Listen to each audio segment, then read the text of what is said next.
ওই মহিলা তার জীবনের শুরু থেকে নাকি ওই আজান দিলে সে আজানের জব দিত।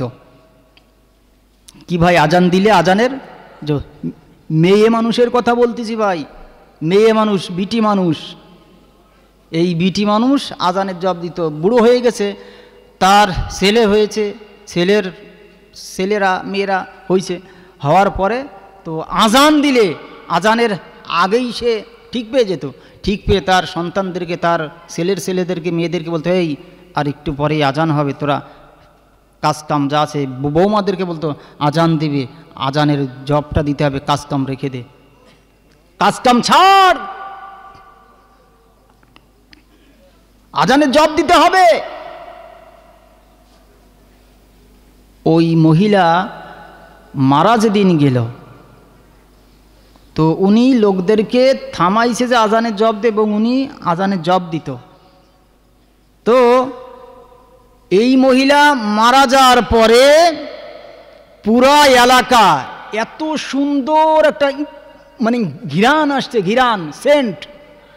মারা যাওয়ার পরে পুরা এলাকা বাড়িতে এত সুন্দর একটা মানে ঘিরান সেন্ট আসছে, এমন ঘিরান আর কেউ কোনোদিন মানে মানে তাদের নাকে আসে নাই। সুবহানাল্লাহি ওয়া বিহামদিহি, সুবহানাল্লাহি ওয়া বিহামদিহি। তো ওই মহিলাকে যখন কবরে দাফন কাফন করে আইছে, আসার পরেই ওই ঘিরানটা আর নাই।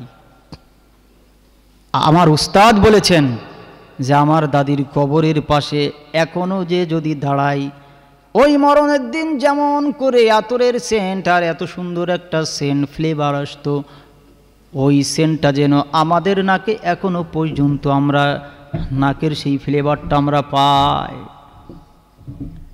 আমার দাদি যখন আজান হতো, আমরা যদি ঘরে থাকতাম, আমরা যদি বাড়িতে থাকতাম, আমাদেরকে বলতো তোরা কাজ কাম রেখে দে, ও আমার বাচ্চারা, ও আমার ছেলেরা, ও আমার নাতিরা, শোন আজান দেবে, আজানের জবটা তোরা দে। আর তার সন্তানদেরকে, তার স্বামীকে বলতো আজান দেশে, কাজ কাম রেখে দাও, এই কাজ কাম করার দরকার নাই, মসজিদে যাও, নামাজ পড়ে এসো।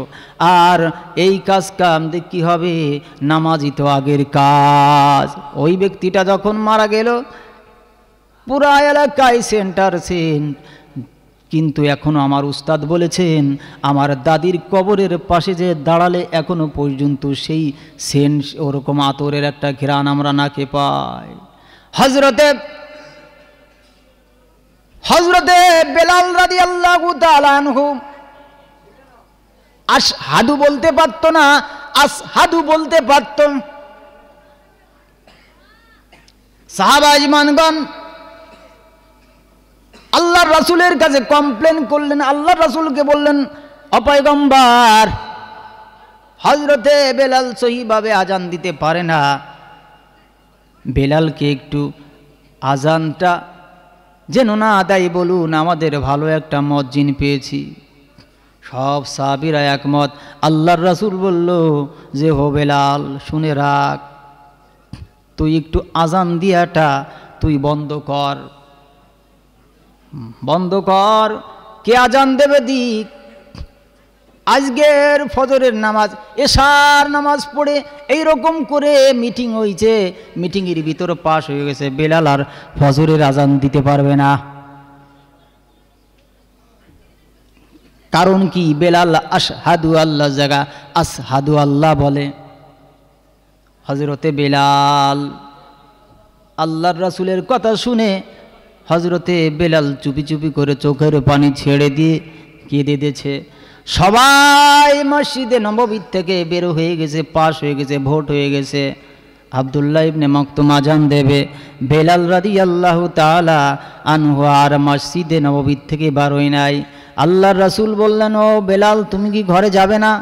বলল, না আল্লাহর রাসূল, আমি ঘরে যাব না, আজকে মসজিদেই থাকবো, আমার একটু কাজ আছে মসজিদের ভিতর, আমি পরে যাব। আল্লাহর রাসূল সাল্লাল্লাহু আলাইহি ওয়াসাল্লাম ঘরে চলে গেলেন। ঘরে যাওয়ার পরে আল্লাহর রাসূল সাল্লাল্লাহু আলাইহি ওয়াসাল্লাম ঘুমিয়ে পড়েছেন।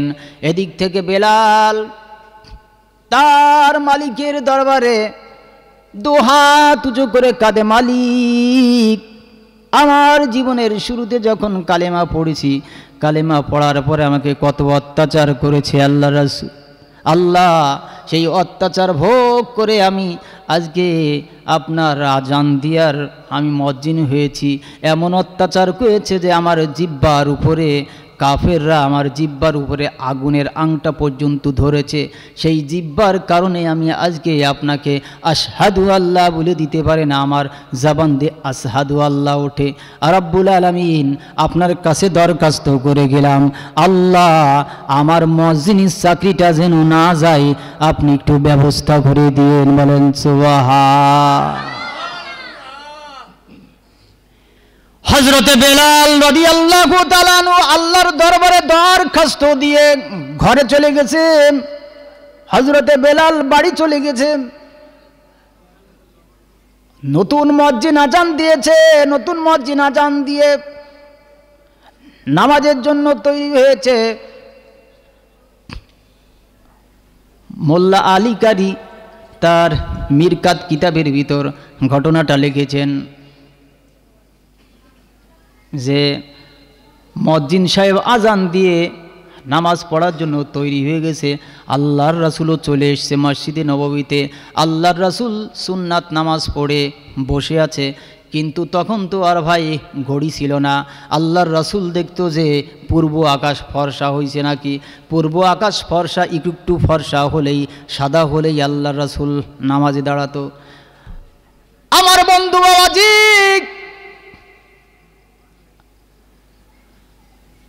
হযরতে আল্লাহ রাসূল দুইবার নামাজের মুসাল্লা থেকে নামাজের পাটি থেকে উঠে উঠে জালনা দিয়ে দেখেছে যে ফর্সা হয়েছে নাকি, কারণ ফজরের ফরজ নামাজ তো আদায় করতে হবে।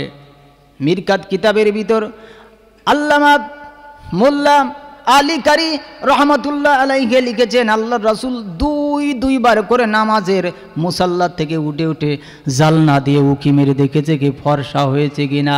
দেখছে কি যে আল্লাহ রব্বুল আলামিন পূর্ব আকাশ ফর্সা করে নাই, কিন্তু আল্লাহ রব্বুল আলামিনের অর্ডারে মসজিদে নববীর সালের উপর দিয়ে হেলিকপ্টার এসে গেছে। বলেন সুবহানাল্লাহ। হেলিকপ্টার এসে সেনাবাহিনী এসে দাঁড় হয়ে গেছে। আল্লাহ রাসূল ভয় পেয়ে গেলেন। ও ভাই, ওই হেলিকপ্টার বলতেছে আসলেই হেলিকপ্টার না, কিন্তু আল্লাহর ফেরেশতারা এসে মসজিদে নববীর চালের উপর দিয়ে শুধু ঘুরতেছে, শব্দ হচ্ছে। আল্লাহর রাসূল ভয় পেয়ে গেছে। আল্লাহর রাসূলের সামনে এসে হযরত জিবরিল আলাইহিস সালাম এসে দাঁড় হয়ে গেছে। দাঁড় হয়ে যাওয়ার পরে আল্লাহর রাসূল জিজ্ঞেস করতেছে, ভাই জিবরাইল কি খবর? জিবরাইল আলাইহিস সালাম বলতেছে, আল্লাহর রাসূল আজকে তো ফজরের আজান হয় না। আল্লাহ রাসূল সাল্লাল্লাহু আলাইহি ওয়াসাল্লাম জিবরিল আলাইহিস সালামকে বলতেছে, ভাই জিবরাইল আজকে এত সুন্দর আজান হয়েছে, তুমি বলো আজান হয় নাই, ভাই কারণ কি? এই দিক থেকে দেখে হযরতে বেলাল রাদিয়াল্লাহু তাআলা আনহু সুন্নাত নামাজ আদায় করে মসজিদের এক কোণে দাঁড়ায় চুপি চুপি ভরে কাঁদছে। ফেরেশতারা এসে জিজ্ঞেস করেছে, আল্লাহর রাসূল মসজিদে নববীতে আজকে আজান হয় নাই, বেলালকে আজান দিতে বলেন। বেলাল যদি আজান না দেয় কিয়ামত পর্যন্ত এই রকম বসে থাকবেন, তাও সূর্য উদিত হবে না।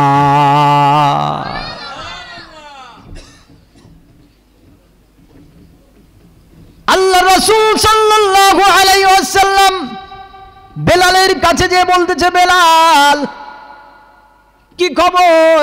আজকে তো সূর্য উঠতেছে না, তুমি কি হেডকোয়ার্টারে তুমি কি দরখাস্ত করেছো নাকি? ও বেলাল, আমার পরে উপর থেকে চাপ এসে গেছে। কি চাপ এসে গেছে? তুমি জলদি দাও, জলদি যাও, তুমি আগে আজান দিয়ে নাও। আজান দেওয়ার পরে আল্লাহর রাসূল জান্নাতে উকি মারে দেখলো যে পূর্ব আকাশ ফর্সা হয়ে গেছে।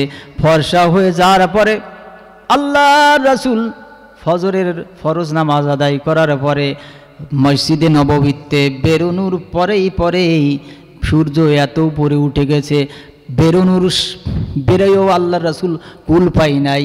একটু দূরে যাওয়ার পরেই দেখে জোহরের নামাজের সময় হয়ে গেছে। বলেন সুবহান। আমার বন্ধুরা, বাবাজিরা, বাড়িও যেতে পারে নাই, মসজিদে নববীর দরজায় পা রাখার সাথে সাথেই দেখছে জোহরের ওয়াক্ত হয়ে গেছে। বেলাল রে বলল, যা দরকার নাই বেলাল, জোহরের আজান আবার দে, জোহরের নামাজ আদায় করে যাব। বলেন সুবহান।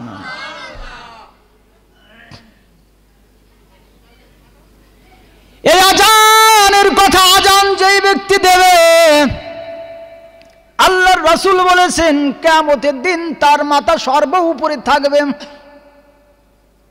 আর যেই ব্যক্তির আজান দিল এবং আজানের জবাব দিল এবং শেষের দোয়াটা পড়লো, এই আজানের জবাব দিল আর দোয়াটা পড়লো, এই ব্যক্তিকে আল্লাহর রাসূল কিয়ামতের দিন সুপারিশ করায় নিজে জান্নাতে নিয়ে যাবে। বলেন সুবহান।